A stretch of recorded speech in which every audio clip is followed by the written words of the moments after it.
എൻ്റെ പേര് ലില്ലി. ഞാൻ കോഴിക്കോട് നിന്ന് വരുന്നു. ഞാൻ 2023 ആദ്യമായിട്ട് ഇവിടുന്ന് ഉടമ്പടി എടുക്കുന്നത്. 2023 ഉടമ്പടി എടുത്തു. ഞാൻ 24 സാക്ഷ്യം പറഞ്ഞു. എനിക്ക് ഓപ്പറേഷൻ കൂടാതെ രോഗസൗഖ്യം ലഭിച്ചത്. 2025 ഞാൻ ഇന്നിവിടെ നിൽക്കുന്നത് എൻ്റെ 7ാമത്തെ ഉടമ്പടി പുതുക്കാനും 2ാമത്തെ സാക്ഷ്യം പറയുവാനുമാണ്. ഉടമ്പടി എഫേസസ് 3:20 നമ്മിൽ പ്രവർത്തിക്കുന്ന ശക്തിയാൽ നാം ആഗ്രഹിക്കുന്നതിലും ചോദിക്കുന്നതിലും വളരെ കൂടുതൽ ചെയ്തു തരാൻ കഴിയുന്ന യേശുക്രിസ്തു തലമുറകളും സഭയിലും എന്നേക്കും മഹത്വമുണ്ടായിരിക്കട്ടെ. ആമേൻ. ഉടമ്പടി എന്നെ ഒരു പുതിയ സൃഷ്ടിയാക്കി എന്ന് വേണം പറയാനായിട്ട്. എനിക്ക് ഉടമ്പടി വഴി ഒരുപാട് അനുഗ്രഹങ്ങൾ ലഭിച്ചിട്ടുണ്ട്. ഞങ്ങളുടെ തറവാട് വീട് 20 വർഷത്തോളമായി, 20 വർഷത്തിൽ കൂടുതലായി ഒരു ഉരുൾപൊട്ടലിൽ നഷ്ടപ്പെട്ടിരുന്നു. ഭവനം പൂർണ്ണമായും നഷ്ടപ്പെട്ടു. അങ്ങനെ ഞങ്ങൾ ക്യാമ്പിലൊക്കെയായിരുന്നു ഞങ്ങൾ സഹോദരങ്ങളെല്ലാം കഴിഞ്ഞിരുന്നത്. വീട് നഷ്ടപ്പെട്ടപ്പം തിരിച്ച് ക്യാമ്പിൽ നിന്ന് അവരെ ഇറക്കി വിട്ടപ്പോൾ ഞങ്ങൾക്ക് താമസിക്കാൻ ഒരു സ്ഥലമൊന്നും ഇല്ലാതായിരുന്നു. അങ്ങനെ വാടക വീടുകളിലാണ് താമസിക്കേണ്ടി വന്നിരുന്നത്. പഞ്ചായത്തിലും ബ്ലോക്കിലും ഈ മന്ത്രിമാർ നമ്മൾ ക്യാമ്പിലായിരിക്കുമ്പോൾ ഒരുപാട് വാഗ്ദാനങ്ങളൊക്കെ തരുമായിരുന്നു. അങ്ങനെ ലെറ്റർ പേഡിൽ നിങ്ങൾക്ക് വീടൊക്കെ കിട്ടുമെന്നൊക്കെ പറഞ്ഞു. അതൊക്കെ വെച്ച് ഒരുപാട് നാൾ നിന്നു. പക്ഷേ വാഗ്ദാനങ്ങളായിരുന്നു. വീടെന്ന സ്വപ്നം ഞങ്ങളുടെ സ്വപ്നമായി മാറി. അങ്ങനെ വീടില്ലാതെ ഒരുപാട് വിഷമിച്ചു. വാടക വീട് തോറും ഇറങ്ങി നടന്നു.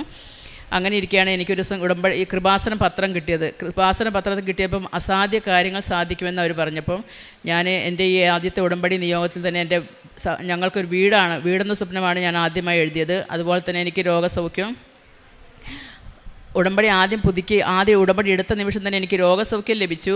പക്ഷേ വീടെന്ന സ്വപ്നം പിന്നെയും ബാക്കിയായി. അങ്ങനെ ഉടമ്പടിയിൽ ഞാൻ വീണ്ടും കൂടുതൽ ഇതിനോട് ശക്തമായി പ്രാർത്ഥിച്ചുകൊണ്ടിരുന്നു.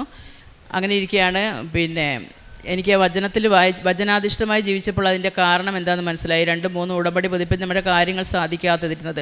ദാനിയേൽ 15:12 അവൻ അവരോട് പറഞ്ഞു, ദാനിയേലേ, നീ ശരിയായി നിൻ്റെ ദൈവത്തെ അറിയുന്നതിന് ദൈവത്തിന് മുമ്പിൽ നീ എളിമപ്പെട്ട് പ്രാർത്ഥിച്ച നിമിഷം മുതൽ നിൻ്റെ പ്രാർത്ഥന കേൾക്കപ്പെട്ടിരിക്കുന്നു. എന്നിലെ അപാകത അസ്വസ്ഥതയുമാണ് ഉടമ്പടിയിലെ നിയമങ്ങൾ സാധിക്കാതെ വന്നതെന്നുള്ള വ്യക്തമായ ബോധ്യം എനിക്ക് വന്നു.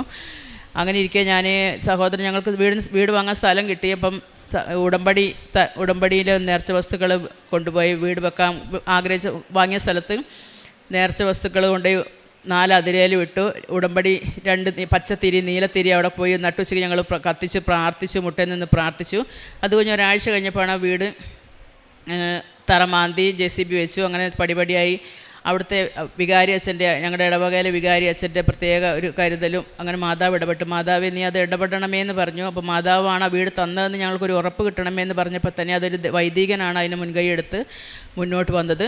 അങ്ങനെ ഞങ്ങളുടെ ഇടവകക്കാരുടെ എല്ലാവരുടെയും ആത്മാർത്ഥമായ സഹകരണം കൊണ്ട് ഞങ്ങൾക്ക് നല്ലൊരു ഭവനം ലഭിച്ചു. 3 റൂമും നല്ലൊരു ഭവനം, നല്ലൊരു വാർക്ക വീട് ലഭിച്ചിട്ടുണ്ട്. അത് മാതാവിന് ഒത്തിരി നന്ദി പറയുന്നു. അതുപോലെ തന്നെ ഈ വീട് ലഭിച്ചപ്പോൾ അതിന് കറണ്ടിൻ്റെ ഞങ്ങളൊരു പേപ്പർ ഇഷ്യൂ ഞങ്ങളുടെ ഭാഗത്തൊക്കെ ചെറിയ അസുഖം വന്നതുകൊണ്ടായിരിക്കാം കറണ്ട് ലഭിച്ചില്ല. അങ്ങനെ കറണ്ട് ലഭിക്കാതിരുന്ന് ഞങ്ങൾക്ക് 2 പോസ്റ്റ് ആവശ്യമായിരുന്നു. അപ്പോൾ പോസ്റ്റിന് തന്നെ 27,000 രൂപ അടയ്ക്കണമെന്ന് KCBയിൽ ചെന്നപ്പോൾ അവർ പറഞ്ഞു. അപ്പോൾ 27,000 രൂപ പോലും നമ്മൾ വീട് പണി നടന്നുകൊണ്ടിരിക്കുമ്പോൾ ആകെ ടൈറ്റ് ആയതുകൊണ്ട് ഒരു 27,000 രൂപയൊന്നും അടച്ച് കറണ്ട് അന്നേരം എടുക്കാൻ സാധിച്ചില്ല. അങ്ങനെ അപേക്ഷയൊക്കെ വെച്ചു. അവർ പറഞ്ഞു 2 ആഴ്ച കഴിയട്ടെ എന്ന് പറഞ്ഞ് അന്വേഷിച്ചുകൊണ്ടിരുന്നപ്പോൾ ഞാൻ ഈ ലാസ്റ്റുള്ള പോസ്റ്റിൻ്റെ ചുവട്ടിൽ പോയിട്ട് ഞാൻ എന്നും വരുമ്പോൾ ഈ മാതാവിൻ്റെ ഇവിടെ കാൽച്ചുവട്ടിലെ മണ്ണ് എടുത്തുകൊണ്ട് പോകും. മണ്ണും ഉപ്പും കൂടെ അധികമായി ഞാൻ ആ പോസ്റ്റിൻ്റെ ചുവട്ടിലിട്ട് ഞാൻ പ്രാർത്ഥിച്ചു, മാതാവേ, ആ ഭവനം നീ ഞങ്ങൾക്ക് തന്നതാണെങ്കിൽ ആ ഭവനത്തിന് വെളിച്ചവും കൂടെ നീ തരണം. അങ്ങനെ ആ പോസ്റ്റിൽ തൈലം ഞാൻ കുരിശിട്ട് പ്രാർത്ഥിച്ചു. ഉടമ്പടി ഉപ്പും മണ്ണും ചുവട്ടിലിട്ട് പ്രതിഷ്ഠീകരണ പ്രാർത്ഥനയൊക്കെ ചൊല്ലി 2 ആഴ്ച കഴിയട്ടെ എന്ന് അവർ പറഞ്ഞിരുന്ന സ്ഥലത്ത് 10 ദിവസത്തിനുള്ളിലാണ് 2 പോസ്റ്റും ഇട്ട് അന്നേ ദിവസം കറണ്ട് ലഭിച്ചു. 5 പൈസ അടയ്ക്കേണ്ടി വന്നില്ല. അങ്ങനെ മാതാവ് ഞങ്ങൾക്ക് വീടും വെളിച്ചവും നൽകി അനുഗ്രഹിച്ചു. അതുപോലെ തന്നെ ഉടമ്പടിയിൽ ഞാൻ നിയോഗം വെച്ചതിന് വേറൊരു സഹോദരനും കൂടെ ഭവനം ലഭിച്ചു. ഈ ജൂൺ മാസമായിരുന്നു അതിൻ്റെ വീട് വെഞ്ചരിപ്പ് നടന്നു. അതുപോലെ തന്നെ ഈ ഉടമ്പടിയിൽ വരുന്നതിന് മുമ്പ് നമ്മൾ പ്രവർത്തിക്കുന്ന ശക്തിയാണെന്ന് പറഞ്ഞതുപോലെ എന്നിലെ അന്ധകാര ശക്തി അശുദ്ധിയല്ലായിരുന്നു എന്നിൽ പ്രവേശിച്ചിരുന്നത്. അതുകൊണ്ട് തന്നെ എനിക്ക് ഒരുപാട് രോഗങ്ങൾ ഉച്ച മുതൽ ഉള്ളംകാല് വരെ എൻ്റെ കാലിന് കുഴിനഖമായിരുന്നു. ഓർമ്മ കാലം തുടങ്ങിയ കാലിന് നഖമില്ല. അപ്പോൾ ഒരുപാട് പേര് കളിയാക്കും. നമ്മൾ 4 ആൾ കൂടുന്നിടത്തൊക്കെ പോകുമ്പോൾ ഒരു വിഷമമായിരുന്നു. അങ്ങനെ ഉടമ്പടി എടുത്തതിന് ശേഷം ഉടമ്പടി തൈലം ഉപ്പ് ഒക്കെ ഞാൻ കാലിൽ തേച്ചു. ഇപ്പം നല്ല സുഖമായിരിക്കൊരു കുഴപ്പമില്ല, നല്ല നഖം വന്നു. അതുപോലെ എൻ്റെ കൈകാൽക്ക് മരപ്പായിരുന്നു. ബസ്സിൽ കയറാനും ഒരു കമ്പി പിടിക്കാനും ഒരു കുട ചൂടാൻ പോലും സാധിക്കുന്നില്ലായിരുന്നു. മെഡിക്കൽ കോളേജിൽ ഡോക്ടറെ കാണിച്ചപ്പോൾ കൈയുടെ ഞരമ്പിന് ഇവിടെ ബ്ലോക്കാണ്, അതുകൊണ്ടാണ് നിങ്ങൾക്ക് അത് ഓപ്പറേഷൻ ചെയ്യണമെന്ന് പറഞ്ഞു. പക്ഷേ അത് ഓപ്പറേഷൻ എന്ന് കേൾക്കുമ്പോൾ എനിക്ക് പേടിയായിരുന്നു. അങ്ങനെയാണ് ഞാൻ ആദ്യത്തെ സാക്ഷ്യം എനിക്ക് രോഗസൗഖ്യം ലഭിച്ചത്, ഓപ്പറേഷൻ കൂടാതെ സൗഖ്യം ലഭിച്ചത്. ഇതും അതുപോലെ തന്നെ ഉടമ്പടി നേർച്ച വസ്തുക്കൾ ഉപയോഗിച്ച നാൾ മുതൽ എനിക്ക് പൂർണ്ണ രോഗസൗഖ്യം ലഭിച്ചു. ഇയർ ബാലൻസിൻ്റെ പ്രശ്നം, കൈകാൽ മരപ്പ്, കാല് കുഴിനകമില്ലാത്ത അങ്ങനെ ഒരുപാട് രോഗങ്ങളെല്ലാം പൂർണ്ണ സൗഖ്യം ലഭിച്ചു. ഈ ഉടമ്പടി വന്ന് ഉടമ്പടി നേർച്ച വസ്തുക്കൾ ഉപയോഗിച്ചത് കൊണ്ടാണ് വളരെ വ്യക്തമായിട്ട് എനിക്കറിയാം. അതുപോലെ തന്നെ ഞങ്ങളുടെ വീട്, തറവാട് വീട്ടിൽ ഞാൻ വന്നിട്ട് ഒരു 20 വർഷത്തോളമായി. എന്ന് ഞങ്ങൾക്ക് എലിയുടെയും പാമ്പിൻ്റെയും ശല്യമായിരുന്നു. ഒരാഴ്ചയിൽ ഒരു ദിവസമെങ്കിലും വീട്ടിൽ പാമ്പ് വരാത്ത ദിവസങ്ങളില്ല.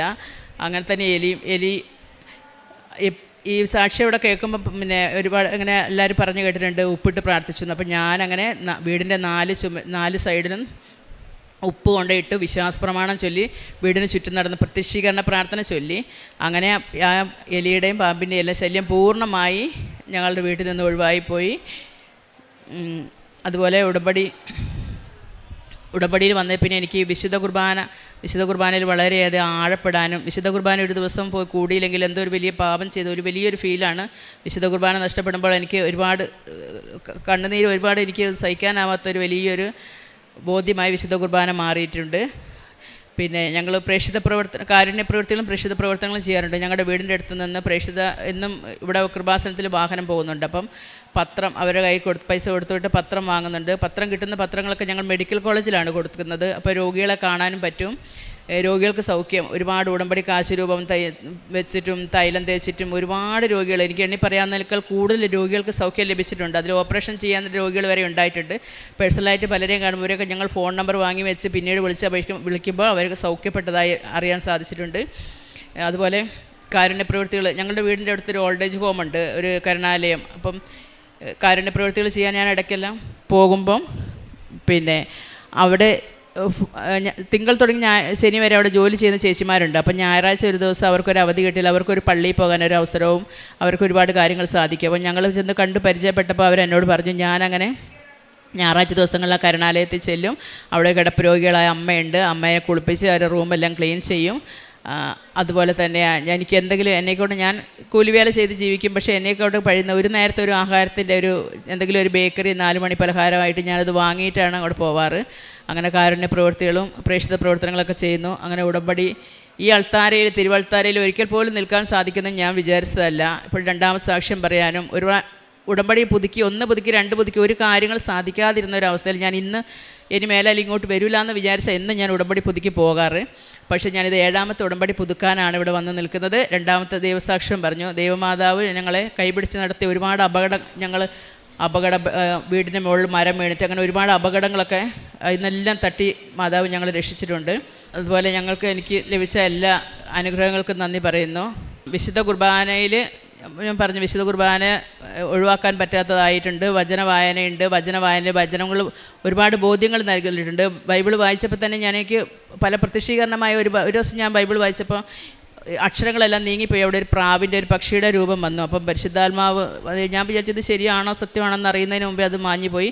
അങ്ങനെ ഒരുപാട് അത്ഭുതങ്ങളും അടയാളങ്ങളും എനിക്ക് സാധിച്ചു. ആദ്യത്തെ ഉടമ്പടി 1-2 പുതുക്കിയപ്പോൾ ഞാൻ വിചാരിച്ച കാര്യങ്ങൾ നടന്നില്ല. അപ്പം ഞാൻ മാതാവിനോട് പിണങ്ങി. ഞാൻ 2 ദിവസം പള്ളിയിൽ പോയില്ല. ഞാൻ മസിൽ പിടിച്ച് കിടന്നു, പള്ളിയിൽ പോയില്ല. അന്ന് ഞാൻ രാത്രി സ്വപ്നം കാണുകയാണ്. ഞങ്ങൾ ഇടവക പള്ളിയിൽ ഞങ്ങൾ കയറുന്ന വാതിലിൻ്റെ അവിടെ വലിയൊരു ചാര കളറിലുള്ളൊരു കാവൽമാലാക എന്നെ കാത്തിരിപ്പുണ്ടായിരുന്നു. എനിക്ക് ഒത്തിരി സങ്കടം വന്നു. അപ്പം നമ്മളെ തേടി വരുന്ന മാതാവ് ദൈവം അവിടെ ഒരു വിശ്വാസത്തിൽ എനിക്ക് ആഴം കൂടാൻ സാധിച്ചു. കാവൽമാലാക എന്നെ കാത്തവിടെ നിൽപ്പുണ്ടെന്നുള്ളൊരു ഭയങ്കര വേദന, എനിക്ക് ഭയങ്കര ഒരു വിഷമമായിപ്പോയി. പിന്നെ ഞാൻ പള്ളിയിൽ പോക്ക് മുടക്കിയിട്ടില്ല. അതുപോലെ തന്നെ ഞാൻ ജോസഫ് അച്ഛനെ സ്വപ്നം കണ്ടിട്ടുണ്ട്. ഞാൻ ഈ ഹാളിലിരിക്കുമ്പോൾ അച്ഛൻ ഇതിൽ ഓടിപ്പോയി ഞാൻ പറഞ്ഞു, അയ്യോ അച്ഛൻ എൻ്റെ ഭർത്താവിന് വേണ്ടി ഒന്ന് പ്രാർത്ഥിക്കണം എന്ന് പറഞ്ഞു. അച്ഛൻ വേഗം എൻ്റെ തലയിൽ കൈവച്ച് പ്രാർത്ഥിച്ചു. എൻ്റെ തലയിൽ 2 കൈയും വെച്ചാണ് പ്രാർത്ഥിച്ചത്. ഞാനത് പ്രത്യേകം ശ്രദ്ധിച്ചു. എല്ലാവരുടെ തലയിൽ അച്ഛൻ ഒരു കൈ വെച്ച് പ്രാർത്ഥിക്കുമ്പോൾ എനിക്ക് 2 കൈയും വെച്ച് പ്രാർത്ഥിച്ച് ഒരു സൗഖ്യാനുഭവം എനിക്ക് ലഭിച്ചിട്ടുണ്ട്. അതുപോലെ ഉടമ്പടി വന്ന് എനിക്ക് എല്ലാ അനുഗ്രഹങ്ങളും ലഭിച്ചതിനെ മാതാവിനും തിരുക്കുടുംബത്തിനും നന്ദി പറയുന്നു. 94-ാം സങ്കീർത്തനം 18-ഉം 19-ഉം തിരുവചനം നമ്മോട് പറയുന്നു. 17-18 തിരുവചനം. കർത്താവ് എന്നെ സഹായിച്ചിരുന്നില്ലെങ്കിൽ എൻ്റെ പ്രാണൻ പണ്ടേ മൂകതയുടെ ദേശത്തെത്തുമായിരുന്നു. എൻ്റെ കാൽ വഴുതുന്നു എന്ന് ഞാൻ വിചാരിച്ചപ്പോഴേക്കും കർത്താവ് അങ്ങയുടെ കാരുണ്യം എന്നെ താങ്ങി നിർത്തി. ഇവിടെ ലില്ലി സിനുവിൻ്റെ മനോഹരമായ പ്രത്യക്ഷീകരണ സാക്ഷ്യമാണ് നാം കേട്ടത്. ഓരോരുത്തരും ഇവിടേക്ക് കടന്നു വരുന്നത് അവരുടെ ഭൗതിക ആവശ്യങ്ങളുമായിട്ടാണെങ്കിലും ലില്ലി സിനുവിൻ്റെ ഒരു വലിയ അഭിഷേക സാക്ഷ്യമാണ്. താൻ വളരെ സങ്കടത്തിലാണ് ഇവിടെ വന്ന് ഉടമ്പടി എടുക്കുന്നത്. ഉരുൾപൊട്ടലിൽ തങ്ങളുടെ വീട് മുഴുവൻ നഷ്ടപ്പെട്ടു. ഭൗതികമായ ലോകത്തിൻ്റേതായ ഒരുപാട് വാഗ്ദാനങ്ങൾ അവർക്ക് ലഭിച്ചു. പക്ഷേ ഈശോ മിശിഹായുടെ വാഗ്ദാനങ്ങളിൽ താൻ വിശ്വസ്തയായിരുന്നതുകൊണ്ട് സമയച്ചുരുക്കത്തിൻ്റെ അമ്മ അവർക്ക് വളരെ പെട്ടെന്ന് ഒരു വീടും വെളിച്ചവും നൽകി അനുഗ്രഹിച്ചു എന്ന് ഇവിടെ സാക്ഷ്യപ്പെടുത്തുന്നു. വീട് ലഭിക്കാനായി അവർക്ക് വളരെ സങ്കടമായിരുന്നു. അവർ ക്യാമ്പുകളിൽ കുറേ നാൾ താമസിച്ചു. അവർക്ക് യാതൊരു സൗകര്യങ്ങളോ അവരുടെ ആവശ്യങ്ങൾക്കൊന്നും തന്നെ യാതൊരു സാധ്യതകളോ ഇല്ലാതിരുന്ന സമയത്താണ് ഇവിടെ വന്ന് ഉടമ്പടി എടുക്കുന്നത്.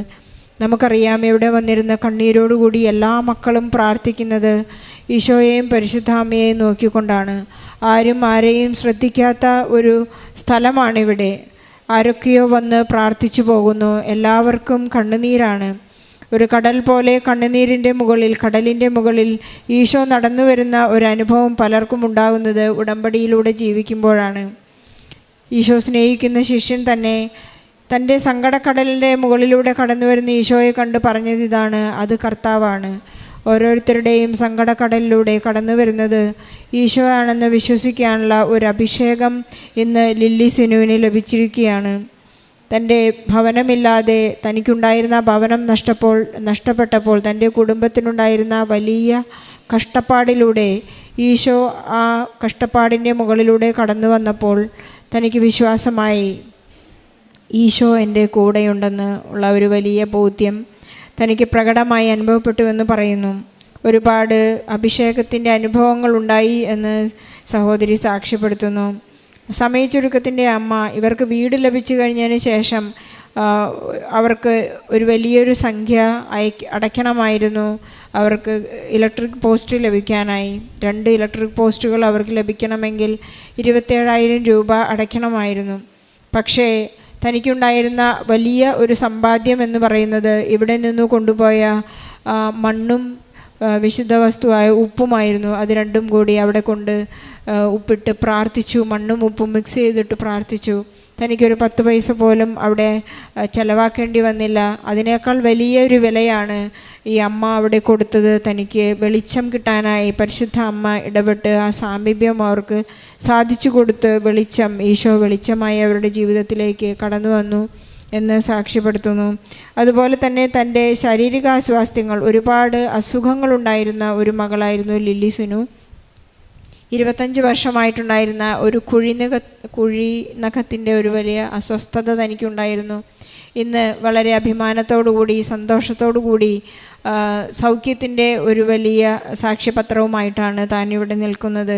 തനിക്ക് എല്ലാ സൗഖ്യങ്ങളും സൗഭാഗ്യങ്ങളും ഈശോ നൽകുന്നു എന്ന് സാക്ഷ്യപ്പെടുത്തുന്നു. ഇവരുടെ കുടുംബത്തിൽ, അവരുടെ ഏരിയയിൽ തന്നെ എലിയുടെയും പാമ്പിൻ്റെയും ശല്യമുണ്ടായിരുന്നു. ഇന്ന് അവിടെയെല്ലാം ഉടമ്പടി വസ്തുക്കൾ ഉപയോഗിച്ച് ജോസഫ് അച്ഛൻ പറയുന്നത് പോലെ ഉടമ്പടി വസ്തുക്കളെ ആക്ടിവേറ്റ് ചെയ്ത് പ്രാർത്ഥിച്ച് അവിടെ കൊണ്ടിടുന്നതിൻ്റെ സാധ്യത അവർ ഏറ്റുപറയുകയാണ്. ഇപ്പോൾ അവരുടെ വീട്ടിലോ പറമ്പിലോ ഒന്നും പാമ്പിൻ്റെയും തേളിൻ്റെയും ഒന്നും എലിയുടെയും ശല്യമില്ല എന്ന് സാക്ഷ്യപ്പെടുത്തുന്നു. നമുക്ക് ഈശോയ്ക്കും പരിശുദ്ധ അമ്മയ്ക്കും നന്ദി പറയാം. അതുപോലെ തന്നെ ഈ സഹോദരിയുടെ വലിയൊരു സാക്ഷ്യമാണ് താൻ കൃപാസനം പത്രം കൊണ്ട് മെഡിക്കൽ കോളേജിലേക്ക് കൊണ്ടു കൊടുക്കുമ്പോൾ അവർക്ക് സൗഖ്യമുണ്ടാകുന്നുവെന്ന്. വലിയൊരു സാക്ഷ്യം പറയുന്നത് ഇങ്ങനെയാണ്: ഓപ്പറേഷൻ പോലും ആവശ്യമുണ്ടായിരുന്ന, വലിയ ട്രീറ്റ്മെൻറ്റുകൾ ആവശ്യമുള്ള വ്യക്തികൾക്ക് സൗഖ്യം ലഭിച്ചു എന്ന് ഈ സഹോദരി സാക്ഷ്യപ്പെടുത്തുന്നു. ഒരു കൃപാസന പത്രം നമ്മുടെ കയ്യിലുണ്ടെങ്കിൽ, നമ്മുടെ കൂടെ ഉണ്ടെങ്കിൽ, നമ്മുടെ വാഹനത്തിലുണ്ടെങ്കിൽ, നമ്മുടെ ബാഗിലുണ്ടെങ്കിൽ തന്നെ നമുക്ക് വലിയ സൗഖ്യമാണ്, സംരക്ഷണമാണ് എന്ന് ഒരുപാട് പേർ ഇവിടെ വന്ന് സാക്ഷ്യപ്പെടുത്തിയിട്ടുണ്ട്. നമുക്ക് വിശ്വസിക്കുകയും നമ്മുടെ അമ്മയെ നമ്മൾ എപ്പോഴും കൂടെ കൊണ്ടു നടക്കുകയും കൂടെ സഞ്ചരിക്കാൻ നമുക്ക് അനുവദിക്കുകയും ചെയ്യാം. അമ്മയെക്കുറിച്ചുള്ള ഓർമ്മ നമ്മെ എപ്പോഴും ഈശോയിലേക്ക് നയിക്കട്ടെ എന്നാണ് ഓരോ സാക്ഷ്യങ്ങളും നമ്മോട് ഓർമ്മിപ്പിക്കുന്നത്. പരിശുദ്ധ അമ്മ നമ്മോട് കൂടെ നടക്കുമ്പോൾ നമുക്ക് എപ്പോഴും എല്ലാ സൗഭാഗ്യങ്ങളുണ്ട്. എല്ലാവരും സാക്ഷ്യത്തിൽ പറയുന്നത് പോലെ എനിക്ക് ഭയമില്ല, ഒരു ധൈര്യം നൽകുന്ന അമ്മയാണ് നമ്മോട് കൂടെയുള്ളത്. ഈ ലില്ലി സിനു പറയുന്ന ഇതാണ്: ഞാനൊരു തുടക്കത്തിൽ എൻ്റെ ഉടമ്പടിയുടെ കാലഘട്ടത്തിൽ എനിക്കൊന്നും സാധിക്കാത്ത സമയത്ത് ഞാൻ അമ്മയോട് പിണങ്ങിയിട്ട് ഞാൻ 2 ദിവസം ദേവാലയത്തിൽ പോയില്ല. അടുത്ത് തന്നെ എനിക്ക് പെട്ടെന്ന് ഒരു സ്വപ്നമുണ്ടായി. ഞാൻ അവിടെ ചെല്ലുമ്പോൾ പള്ളിയുടെ മുൻപിൽ ഒരു കാവൽ മാലാഖ എന്നെ കാത്തിരിക്കുന്നു. പരിശുദ്ധ അമ്മ നമ്മെ കാത്തിരിക്കുന്ന ഒരു വലിയ അനുഭവമാണ്. ഈശോയെ നഷ്ടപ്പെട്ടപ്പോൾ പരിശുദ്ധ അമ്മ വളരെ സങ്കടപ്പെട്ടുകൊണ്ട് 3 ദിവസത്തെ വഴി പിന്നിട്ടുകൊണ്ട് ജെറുസലേം ദേവാലയത്തിലേക്ക് ഔസേപ്പിതാവും പരിശുദ്ധ അമ്മയും കൂടി അന്വേഷിച്ച് ചെന്നു എന്ന് പറയുന്നു. നമുക്ക് ഈശോ നഷ്ടപ്പെടുമ്പോഴെല്ലാം നമുക്ക് വീണ്ടും അന്വേഷിച്ച് ചെല്ലാം. പരിശുദ്ധ അമ്മയുടെ കരം പിടിക്കുമ്പോൾ നമുക്ക് ഈശോയെ കൃത്യമായി പരിശുദ്ധ അമ്മ കൊണ്ടുതരും. നമുക്ക് ഈശോ ഒരിക്കലും നഷ്ടപ്പെടാതിരിക്കട്ടെ. നമുക്കെപ്പോഴും ഈശോ ആവശ്യമുണ്ടെന്ന് നമുക്കറിയുകയും അനുഭവിക്കുകയും ചെയ്യാം. ലില്ലി സിനുവിൻ്റെ മനോഹരമായ സാക്ഷ്യം തൻ്റെ ജീവിതത്തിലുണ്ടാകട്ടെ. അനേകം ആത്മാക്കളെ നേടാനുള്ള സൗഭാഗ്യമുണ്ടാകട്ടെ. മരിച്ച വിശ്വാസികളെ എല്ലാം സ്വർഗത്തിലേക്ക് ആനയിപ്പിക്കട്ടെ എന്ന വലിയ പ്രാർത്ഥനയോടുകൂടി ലില്ലി സിനുവിൻ്റെ സാക്ഷ്യം പരിശുദ്ധ അമ്മയ്ക്ക് ഈശോയ്ക്കും വലിയൊരു കൈയടി നൽകി സാക്ഷ്യം നമുക്ക് സമർപ്പിക്കാം. അത്യപൂർവ ദൈവാനുഭവങ്ങൾ ഇനി നിങ്ങൾക്കും സ്വന്തം. ഈ യൂട്യൂബ് ചാനൽ ഇതുവരെ സബ്സ്ക്രൈബ് ചെയ്തിട്ടില്ലെങ്കിൽ ഇപ്പോൾ തന്നെ സബ്സ്ക്രൈബ് ചെയ്യുക. ഈ വീഡിയോ ഇപ്പോൾ തന്നെ നിങ്ങളുടെ സുഹൃത്തുക്കൾക്ക് ഷെയർ ചെയ്തുകൊണ്ട് കർത്താവിൻ്റെ പ്രേക്ഷിതരാകുക.